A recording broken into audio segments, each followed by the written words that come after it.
النار. فستذكرون ما أقول لكم وأفوض أمري إلى الله، إن الله بصير بالعباد.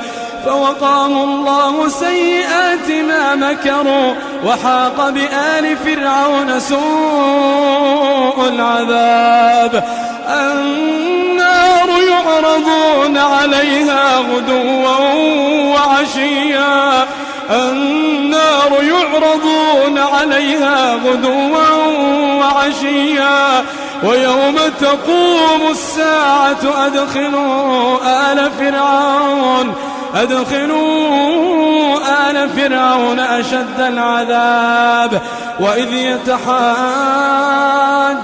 في النار فيقول الضعفاء